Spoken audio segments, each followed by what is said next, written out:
हमने इस शीट में देखा तो यहाँ पे एरर आ रहा है वैल्यू का, और ये एरर ऊपर जाता जाता ये ऊपर भी चला गया। ठीक है, अब हमें ये नहीं पता चल रहा कि ये एरर कहाँ से शुरू हुआ है। यहाँ पे जो ये जो रेड फिल के अंदर ये एरर शो हो रहा है, ये कहाँ से शो हो रहा है। इस एरर को हम ट्रेस करना चाहते हैं, we want to trace the error. ठीक है, तो आपने करना क्या है, फार्मूला के टैब में जाना है और यहाँ पे फार्मूला एडिटिंग के रिबन में आ जाना है।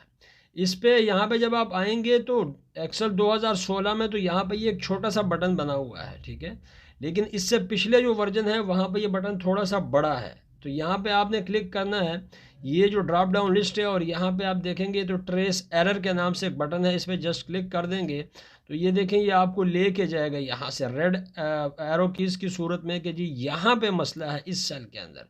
क्योंकि यहाँ पे कॉलन लिखा हुआ है तो ऑटोमेटिकली वो सारी की सारी कैलकुलेशंस यहाँ से डिस्टर्ब हो चुकी हैं।